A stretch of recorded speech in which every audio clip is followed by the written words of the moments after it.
Hello, everyone, and thank you for joining Make It Better Media Group for our Founders Fireside. My name is Caroline Hetzel, and I'm the Social Media Manager here at Make It Better Media Group.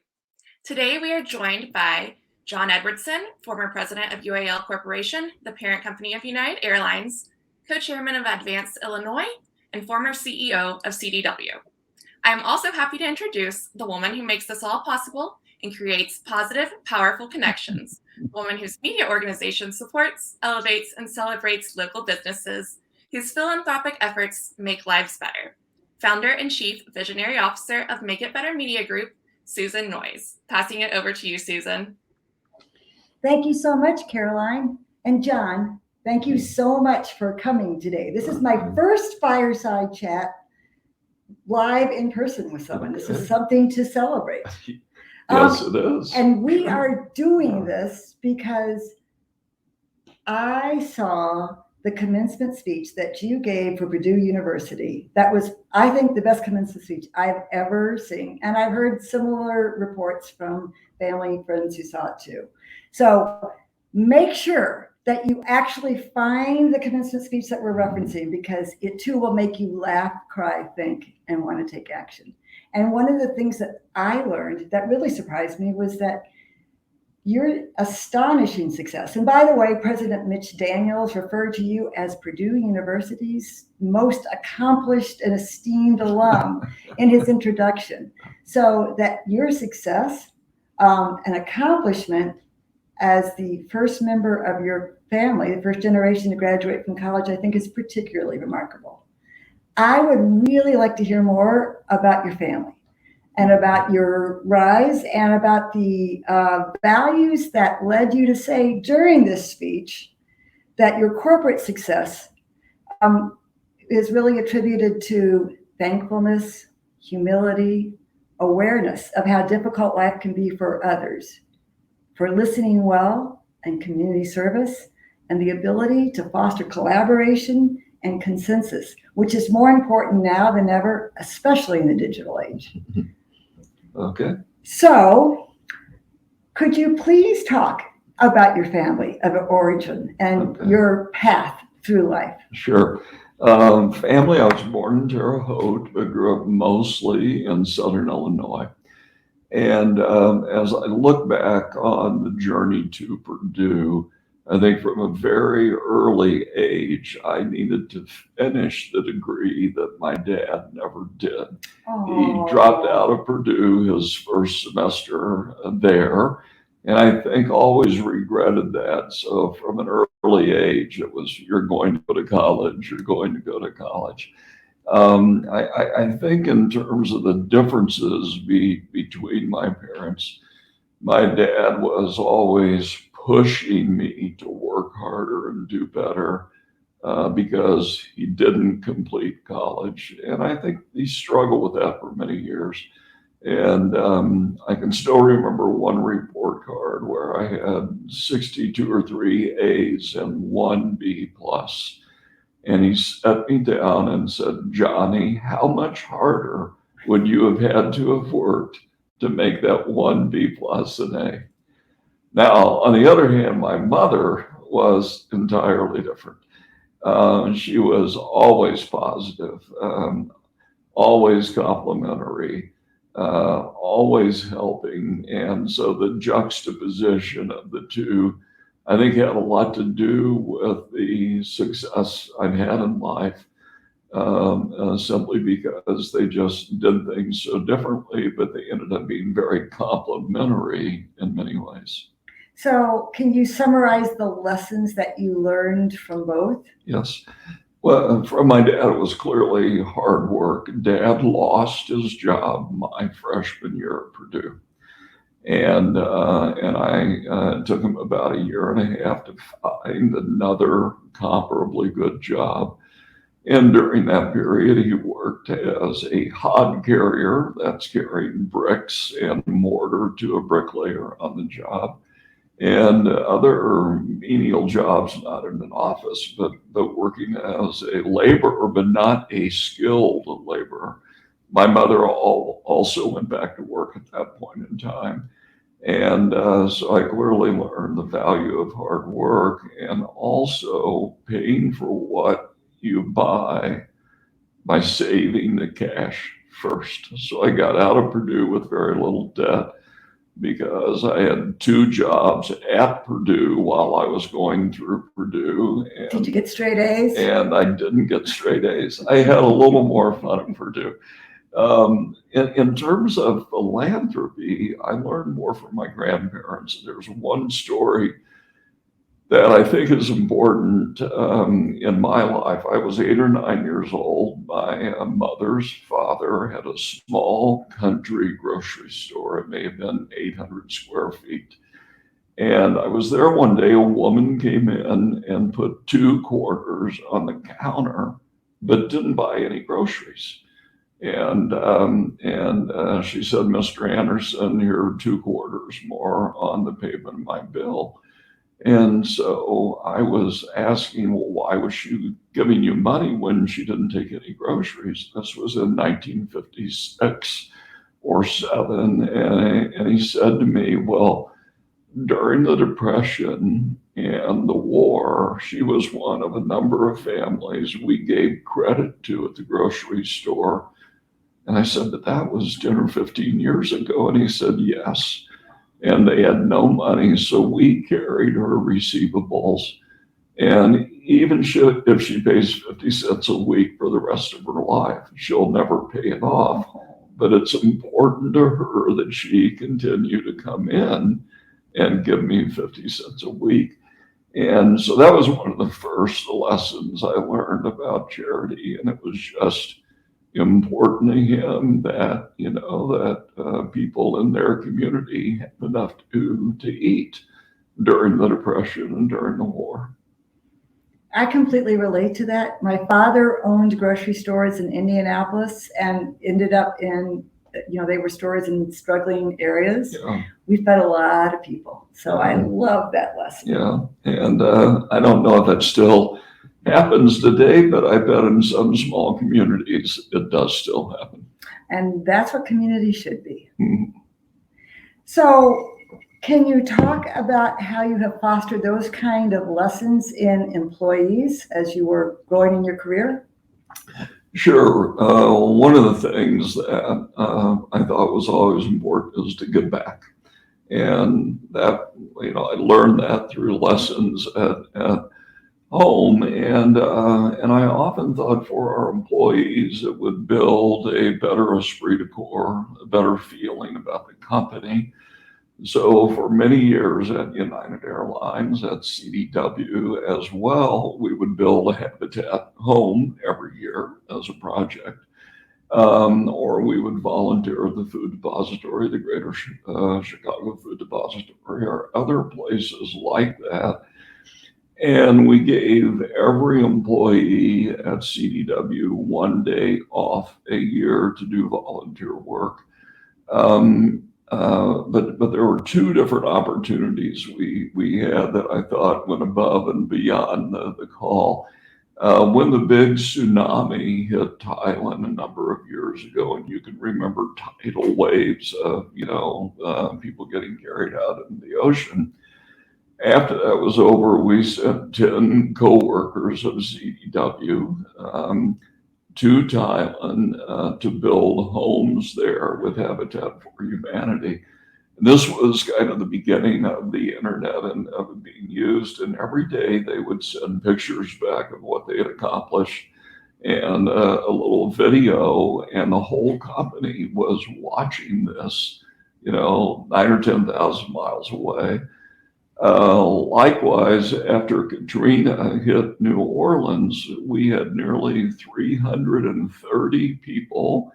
I took 2 trips that went from CDW down to New Orleans to either rebuild homes or small businesses. And what happens at those is really important. And people were proud to work for a company that did that. And it just felt like the right thing to do, but indeed it is the right thing to do. Exactly. So well said.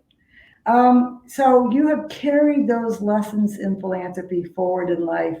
And I noticed that when you retire, you actually did heavier lifting. You took on more and more philanthropic opportunities, which is exactly why you're about to be named to the most powerful philanthropist list for better. And we are really asking the people who are earning that opportunity to talk about how they responded to COVID and to the social justice issues that are so important right now. Okay. So could you talk a little bit about Yeah, sure. both Yeah, those things, okay. but what your real passions are? Okay. I think I'm going to start with a dream I had when I was 11 or 12 years old on the social justice side. And I had never been to Washington, D.C. I was living in Southern Illinois in a small town.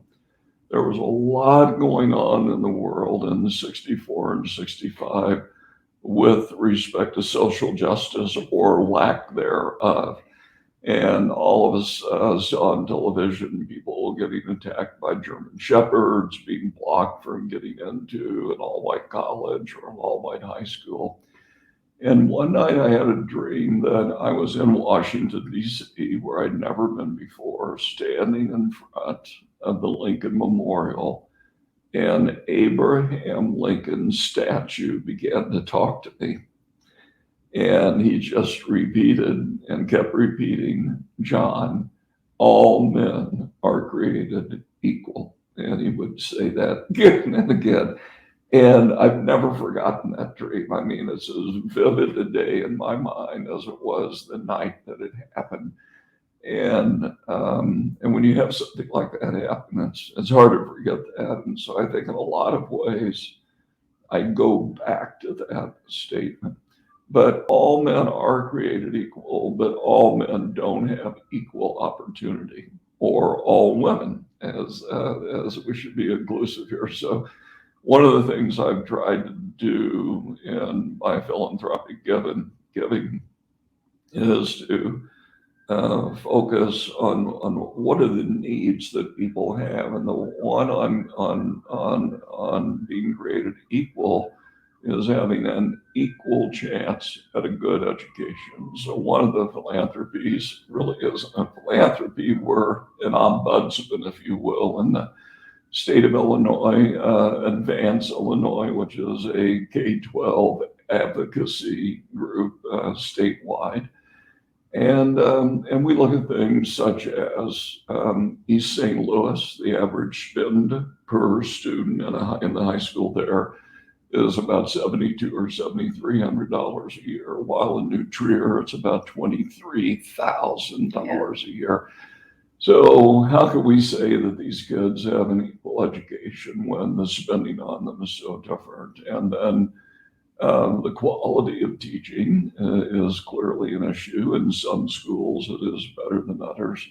And you could go on and on. We have a list of things we're working on. What does it take to become a school teacher in the state of Illinois? Years ago, before we got active, Illinois had the 49th easiest test to become a high school teacher of all 50 states. Today, we're about right in the middle at 25 or 26, but the 49th easiest. What does that say about who's teaching? Yeah, the quality of the education. Right. Likewise, during COVID, clearly, I think one of the things I focused on with Habitat for Humanity National is there was money that was being made available by the federal government to help people make rent payments or mortgage payments. So I called up the CEO of Habitat and I said, what are you doing to get your share of the money from the federal government? And he said they've been talking about that, but they didn't really know how to make people aware of it. So I underwrote a campaign nationwide for them to study and then spread the word to all the thousands of Habitat chapters in the nation about how do we help homeowners find that money if they've lost their job. And so that was very important. But clearly the most pressing need was feeding people, and all of us can remember the pictures of lines of people in cars that were 2 or 3 miles long waiting to pick up food. I saw it at the closest food depository to us in Florida, and again, it was true here in Chicago. So clearly, it's good to teach people how to fish, but sometimes they need a fish to eat. Yeah. And this was clearly one of those situations. It was very difficult for a lot of people. And there's still a lot of food insecurity. Right. So it's an ongoing issue, Yes. as education is. What Yes. I love is how strategic you are in your thinking about how do I give my money to reach the most people. So that's Well, one of the things I've concentrated on as a businessman is return on investment. And I've made it very clear, typically to the foundations or the not-for-profits that I'm supporting, that I expect to see a return on my investment, and that I like reports about how things are going, and whether they're accomplishing what they plan to accomplish with the money that was given to them. And I think that you are ahead of your times in our generation, because millennials expect venture philanthropy. Right. Prove it to me. Show me the numbers. Yeah. You were doing that way ahead Yeah, of yeah. the rest. Well, anything else that you want to share? I think one of the things that I think we all struggle with is within our own lives, how do we allocate the time that we have? Mm-hmm. And what do we do as if we're ambitious at work, and if we have children at home, and then if we want to do things in the giving back world. And it's hard to know. That's not the right answer for everybody. One of my friends, Rick Waddell, who's the retired CEO of Northern Trust, and I spoke about this topic a couple of years ago to a young group of business people at the Economic Club. And Rick's priority was faith, family, work, and then golf. So I loved it because I think he had his priorities in the right order. But how you allocate time between all of those things is really, really difficult. And I have struggled with that my whole life. I can remember when 2 of my daughters were avid swimmers at Trier, and you could identify with this. And I was always calling the swim coach to find out when the swim meets were going to be held, because I would build my travel calendar around the girls' activities at school, and the girls never believed I came to as many things as I actually did, because they remember more the ones I didn't make than the ones I did. But I was traveling most of my career, 80 to 90 nights every year around the world. I've been in 78 countries on business, and and so it was hard to satisfy everything that I wanted to do with every constituency: faith, family, work. I'm horrible at golf, so that one's not a top priority. But in any event, I think as people try to plan their lives, and I think young people are better about it today than I was and my peers were when I was growing up, and getting into the world of business. Don't you think that the pandemic has sort of changed everyone's perspective too? We all understand our hours are finite, and we better really live them as meaningfully as we can. Right. No, I'm going to visit two grandchildren this weekend that I haven't seen for 22 months because of the pandemic. And these 2 granddaughters are 4 and 6. Their mother has justifiably been very protective of them. They live in Austin, Texas, so it's a long drive. And while I've driven to Memphis to visit a daughter and grandchildren there, Austin and San Diego, where my other two daughters live, were drives that just never happened. So I've been to San Diego now by airplane, and to Memphis by car, and going to Austin and flying finally. But my daughter has, I'll take a COVID test before I get on the airplane. So the world is clearly very different, and it's been really hard. So in your commencement speech, you told a wonderful story about parenting and the importance of listening, Yeah. and how that translated to what you did with employees too. Yeah. And I think everybody could benefit from that. So could you share that anecdote too? Okay. One of the things I learned early on in my career is that listening is very important. And the chief executive of Northwest Airlines one day came into my office and shut the door, which was very unusual because every time we'd met, we had been in his office, and he had a little chat with me that was very direct and very pointed, but really important for me to hear. And that was that I was giving too much direction, I wasn't listening enough, and I wasn't collaborating with my team. And I tried to get to an answer and just, move ahead, instead of really gathering the information and other ideas and input that would be helpful to make a better decision. And after one trip, after I became the president of United Airlines, I'd been overseas for 5 or 6 days and got home. And at dinner, or during dinner, after dinner, I was probably giving a little bit too many directives to my 3 daughters. And my oldest daughter kind of blurted out, "Dad, just because you tell people what to do all day long at work doesn't mean you can come home and tell us what to do when you get home." And I said, "Well, no, that's not how it is." I said, "I hardly ever tell anybody what to do in the office. So that's why when I get home, I tell all of you what you should do." And she said, "Well, that doesn't make any sense. You're the president of the company." And I said, we'll give directions, but I usually try to let people figure things out for themselves, or we'll work together to come up with a joint answer." And I said, "If I didn't do it that way, nobody would want to work for me." And Laura went, "Well, duh.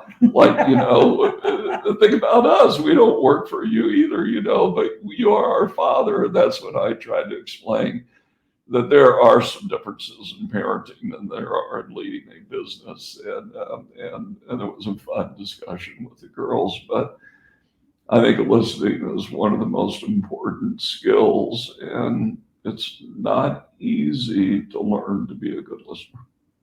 That's right. So any other advice that you give? Listen well, collaborate well. Do what you love. Most of the days I went to work, over 48 years of doing work, I looked forward to going to work every day. And so it never seemed like work to me. And I worked hard, I traveled hard, and I put a lot of hours in, but I enjoyed what I did. And I think of any advice that I could ever give to a young person today, it's do what you like to do or what you want to do. And don't be miserable if you're going into an office every day or working remotely every day if you're doing something that you don't enjoy doing. Great advice. And then just to follow up on that, in philanthropy, after you retired, Yeah. and you took up greater philanthropic effort than ever, what's your advice around doing what you love in philanthropy? So what I've discovered is it's fun to give money away. I'll say that much. I never thought I would be able to do the things I've been able to do in that regard. And it's been very joyful to me to be able to do that. But maybe the thing I've talked about the least that I'm really enjoying a lot is something called the Social New Venture Challenge that I sponsor at the University of Chicago. And we have a contest every year with students. They're both at the undergraduate level, but mostly at the School of Business at Booth, to come up with an idea for a company to solve an existing social problem or need. We now have 20 companies operating that we provided the seed funding for.